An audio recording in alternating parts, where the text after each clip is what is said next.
Hello, Marky Dragon, also known as Marcus Eikenberry in real life, and welcome to another episode about building a custom gaming computer. This is the big rig that I just built, and so I've gotten a lot of questions about how much does this cost to build. So the first thing we're going to do is I want to take a look at the parts that are in the computer, and then we'll go over them piece by piece. I'll show you the cheapest prices that I found and where I got them and everything. So the case, of course, this is a full tower case. Now and really this is really simple on all the parts. But I just wanted to show, for those of you who are newer at building computers, exactly where these parts are in here. And so we're just going to go kind of top to bottom here. So we got the case, and this case actually has fans that are removable so you can clean them. And so then we've got a DVD drive up here. I've got two 2-terabyte drives. Both of them are Western Digitals. Then I've got, when we're speaking of hard drives, I've got an OCZ 2.5-inch solid state drive. This one is 250 gigs, and it's a Vertex 2. This is a little bit older model. They have a newer model that's out, but this is a straight memory drive. And then we've got the motherboard here, which is an Intel Extreme motherboard. Not the top of the line, but it is in the beginner stages of being able to overclock and has more options. Cooler Master CPU fan. The CPU in there is the second to the highest of the i7 CPUs with 8 cores, and or 6 cores, excuse me, 6 cores. And then the memory banks here. So I've got 24 gigs of memory in here. My NVIDIA video card, the GTX 570. There are faster cards out there, but this was the best bang for the buck. And by the way, I was just playing a game this morning on it at 98 average frames per second, so more than enough horsepower. I've got two Avermedia cards here, which is what I use for my video recording. Now I'm not using that right now because obviously the computer is not up and running, so I can't record to it. But two Avermedia cards, and these are HDMI inputs, or the processors on them can be used to render higher frame rates in video games when you're recording. And then an Antec High Current Pro power supply. This one is overkill at 1200 watts, but it is more than enough. If I wanted to fill up every one of these bays, I could. Plus running dual video cards and such. So that is the entire computer. And then of course, monitor, keyboard, mouse, that kind of stuff, but I'm not including that in the price here. So, okay, let's go take a look at each individual item. Okay, so we've got we've got a lot of stuff in there, and I do have the totals here for you. And when I say totals, it's because there's two of them. Why is there two of them? It's because I actually, there's some items that are in the computer here that are not needed for actually, running the games like I play. I have some extra stuff that's really has to do with the video recording and everything, and so it's not necessary. And so, okay, the computer case, I ran into some problems with it, and there's links to all of these in the description. I had some problems with the computer case in regards to finding it, because it appears that I bought this Darkfleet tower right at the end of their production cycle, and so they're not making this case any longer, and I paid about $200 for the case. But I was able to find an alternative, which I did link to, which is actually cheaper. It's linked in the description. Now, the motherboard is an Intel Extreme Series desktop motherboard. That was $200. Now the processor is the second fastest i7 processor that there is. The only one that's faster is the i7 Extreme. This one is a Hexa-Core. It's the 3930K. And it's Hexa-Core, which is 6 cores. It shows up as 12 processors when you look at your computer. And let's see, I got it for $560. Now, that is the most expensive item in the entire machine. And, you know, did I need one that was quite that fast? I probably could have gotten away with something a little bit cheaper, but when you're doing video processing, the faster that goes by, the faster that you can render out the video, the more time you have to either make more video or not spend as much time on that or tying up your computer for important things like games. Oh my, so then I got thermal paste for it, which was only $8. And then the Cooler Master CPU cooler, it wasn't a real expensive one, it was only $35. The memory, I got Corsair, and I went with Corsair because it's more of a trusted brand. There's a few trusted brands out there. There's Micron, there's Kingston, there's Corsair, and those are 3 brands that I would trust. I actually, a long time ago, we actually were a memory distributor. I owned a company that we distributed memory, and we had our own made for us, and so I know a little bit about memory. Anyway, really cheap for 24 gigs.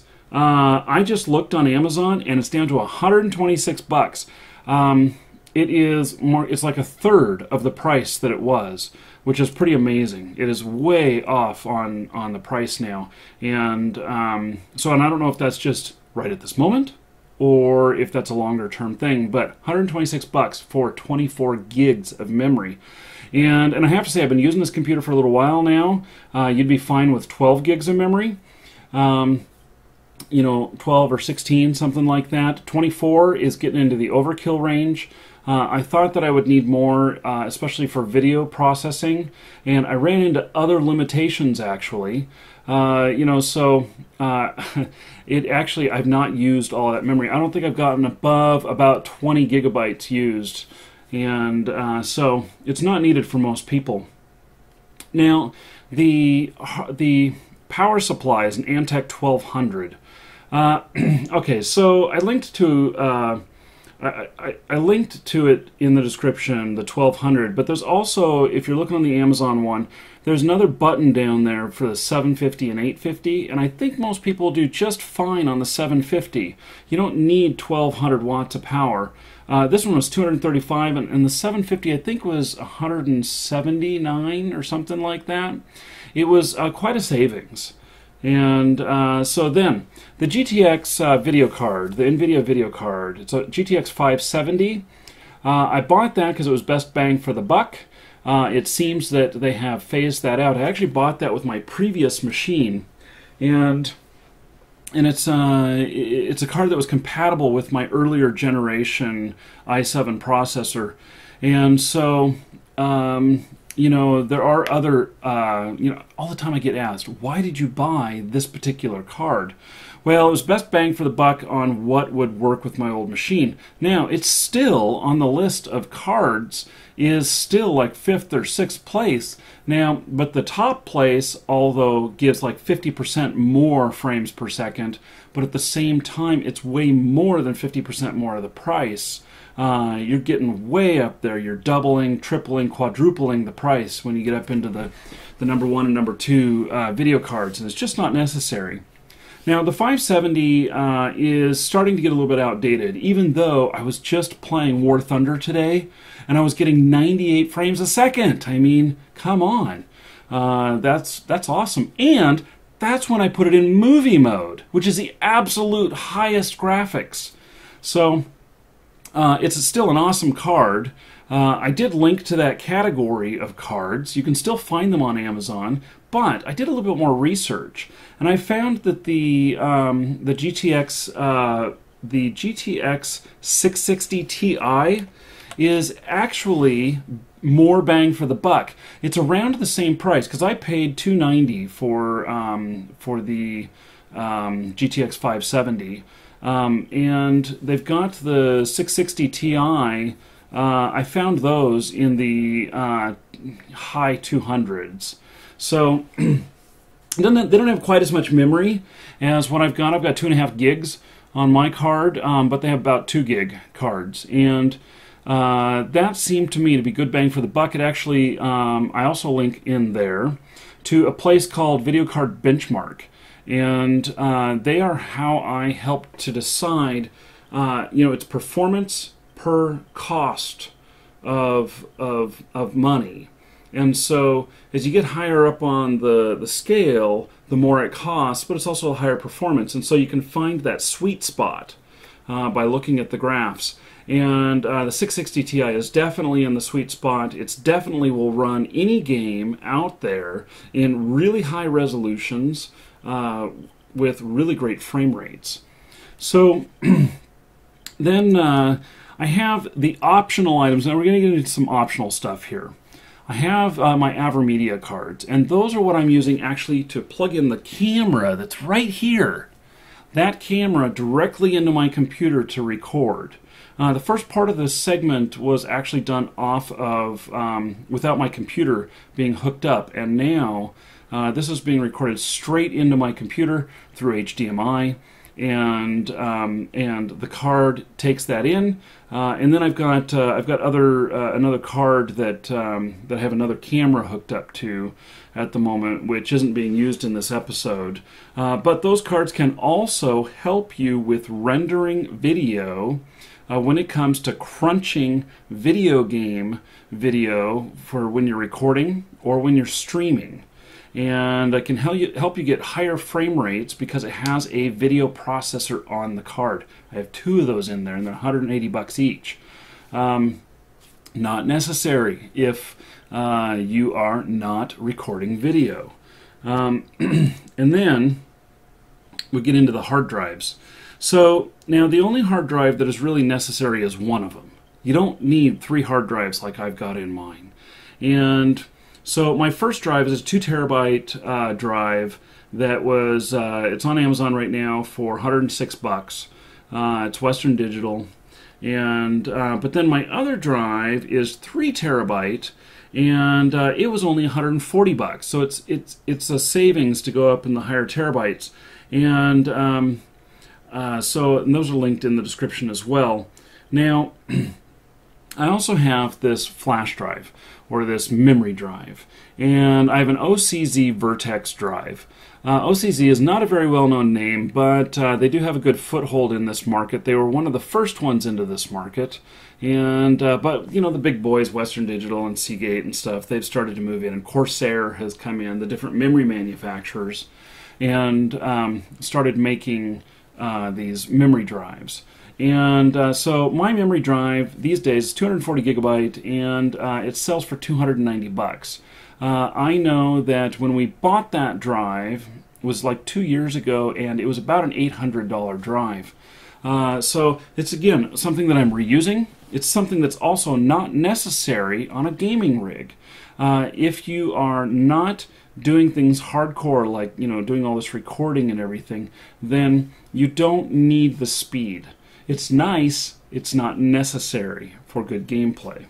So, okay, and now that drive is getting older and everything, and so I did link also to another category in Amazon that has a lot more choices, a lot better bang for the buck. That one was SATA 2, which is only 3 gigabytes per second, and the new ones are SATA 3, which is 6 gigabytes per second, and you definitely want the faster if you're going to be buying something like that. You would not buy the exact same drive that I had unless you were trying to replace that exact same drive for whatever reason. So, and then the only other thing that I did was extra cooling. I bought a pack of fans. I only used one of them, and there's some Corsair fans, and they were $28. So, okay, grand total on my machine, not including the monitors, not including the keyboard, mouse, speakers, just the box right there, is $2,578. But if you were to remove these extra items that I use for recording that are not needed for gameplay, you are looking at $18.22. So, and that does not include the OS. So the OS I kept on there, so that's another $100. I forgot about the OS. So, although if you went with Windows 8, you can get it real cheap right now. And but I'm not a big fan of Windows 8. So, okay, for those of you who are wanting to know all of that stuff, there it is. It's all in the description. There's links to every one of the items that I purchased, that I have in the machine, and then I list the two prices there of, you know, with the full meal deal for doing video recording and just the one that's just for gameplay. So, hope you've enjoyed this particular series, you know, building this one monster computer, which I named it on the network HexaMonster. So, just because Hexa-Core. Anyway, that's just, sorry, that's the geek in me. Okay, so that's it. Thank you for watching, and as I do more hardware stuff in the future, I'll make some more hardware videos. Take care, everybody.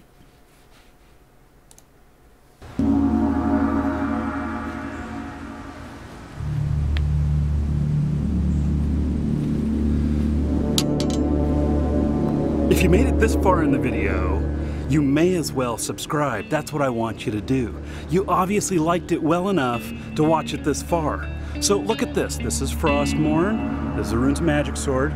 This Runes of Magic sword is one that we're giving away as second prize to one of you subscribers, just for being subscribed. That's all you have to do. Subscribe and accept our messages, or watch our videos where we draw for prizes. So this one is it's a really nice sword. It's signed by some of the American staff for Runes of Magic. And then there's the big boy here. I got it on my shoulder because it's so darn heavy. You know, this sucker is 16 pounds. Look at this. So, it's a two-handed sword here, man. This is a beautiful sword. And we're giving this away when we hit 42,500 subscribers. It could be you. So, just subscribe. That's all you have to do. We'll do videos selecting the winners, and we'll send you a message in YouTube as long as you accept it. Just make sure you accept messages from us. To do that, put us on your contact list. And you just add Marky Dragon to your contact list, and then you'll be able to get messages from us, and you'll have 30 days to get back to us when we send you a message. Or if we can't message you, you'll just be on video, and you just gotta watch the video and then contact us. So anyway, if you made it this far, you really should subscribe, and I would appreciate it. So anyway, that's all.